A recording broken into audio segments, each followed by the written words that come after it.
Now, ladies, be warned. Falling in love with Brett Joseph will cost you more than just a few tears. The serial Romeo has a knack of stealing your heart, then sponging off your hard-earned cash. And now he's got a date with a local magistrate, and his former flames couldn't be happier.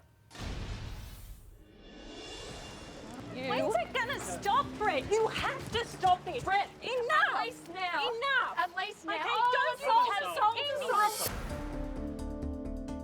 We live in a time where justice is finally arriving for women who have suffered at the hands of men who have allegedly lost their moral compass.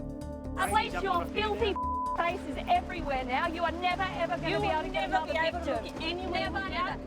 That justice is also happening in the tiniest corners of our nation, such as this country courthouse.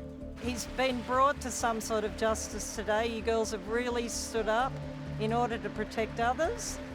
This was the day Daisy Armstrong and Alana Copus could finally face the man who took advantage of them. He's the perfect boyfriend, except for the lies. Says, I've got all this money. He comes across as charming, believable. Brett Joseph has taken advantage of so many women. He uses a simple scheme he's been running for a decade or more. Hook up with lonely girls from wealthy families on sites like Tinder, let them pay for everything, and use pictures of their family's assets to lure in his next victim. He's a really horrible, nasty, nasty man. He did it to Alana. Essentially, I was supporting two people for 6 months. And to Daisy, who fell for his lies, hook, line and sinker. Is that your farm in the pictures? Yes. And he said, I'm coming to see you tomorrow. He was here within 24 hours. Can you talk?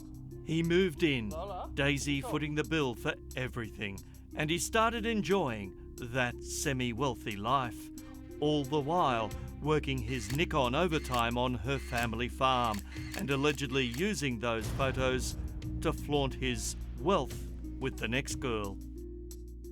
But his private jets, waterfront homes and generous philanthropy, promising this hospital $12 million that naturally didn't happen, were all fake.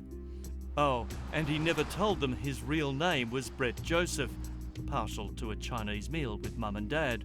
No, he claimed he was a Maya, an Ingham, or a Waterhouse, just as wealthy as the girls and promising to marry them and give them a privileged life. But the great pretender is actually an unemployed con man, living at home with the folks. I've spoken to quite a few, so my guess is there's probably more than 20 women and probably more than 10 men. Yes, he did it to men as well, says former fraud squad boss Mike Gerondis, who has investigated Brett Joseph for many years. And he's devastated their lives, hasn't he? He has. It's not just financially, but it's emotionally, isn't it? I've spoken to a couple of girls, they haven't got over it. It's very, very, very troubling for these poor girls that believed this bloke and thought that he loved them and was doing the right thing by them, and all he was doing was feathering his own nest. After we uncovered him and shamed him nationally, Joseph moved offshore.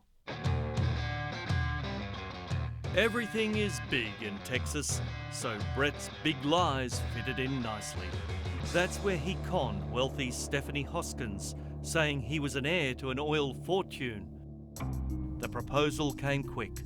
Stephanie's dad was dying of cancer and wanted to walk his girl down the aisle. But just before he could, someone over there saw Daisy's website warning. Stop Brett Joseph has too many victims over too many years. Daisy's now got Brett's face out there for the world to see. He's never ever going to be able to get anyone as bad as he got us. But it is a warning to others that there are people like this out there. Brett Joseph is not the only one. That's Daisy's mum, Julie.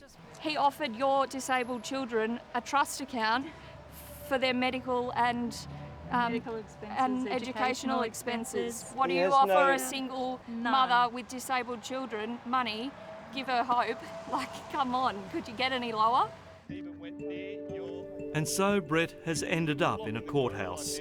The police prosecutor says he is confident of his case, that Brett allegedly stole one of Alana's family rings to give to Daisy when he was courting her.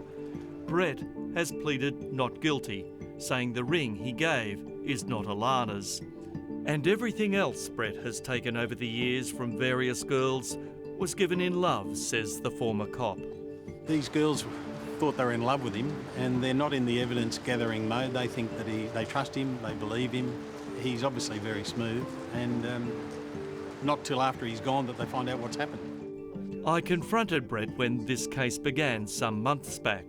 You've broken plenty of hearts over the last decade. Hurt a lot of girls. Do you think it's time to say sorry? I'll comment after the court case, and you should respect that. Unlike Brett, I have respect, so I waited. But guess what? You expecting any Christmas presents from the court there, Brett? Nothing to say? Waiting for Mum, Dad? The folks are in tow again. Get in the car, Brett. But the girls weren't letting him get away without getting in the last word. And they had some pearlers. You lying. You absolutely lying. And grown man Brett Joseph is back in the comforting arms of Mum and Dad again. Those parents need to be so ashamed of themselves. Brett Joseph is 30 years old, and look, they're going through this, all these accusations. And they've just bought him a house. Victims. His own house. Yes. How do you reward a con man? You buy him a house. Yeah. But the girls fear this cad, who gives us men a bad name, will never stop. I think he's just a pathetic little man who's going to continue living his life on his phone, preying on people. And it's hard to work out who is worse, him for doing it or the parents. You treat other people equally and with respect, and that is the best justice that can be served. Well done, girls. Well done. Brady Halls joins me now. Brady, what's next for Brett Joseph? Well, now the hearing of charges is over. Brett Joseph remains on bail until March 8th next year, when he will receive his verdict. In the meantime, Daisy tells me Brett is still active, seeking women on his social media, although that's much more difficult now that his face is out there. So, a word of advice, if I might, Brett. Just use your phone for making calls and spend all that spare time, well, finding a job. Good advice. Thanks, Brady. Thank you.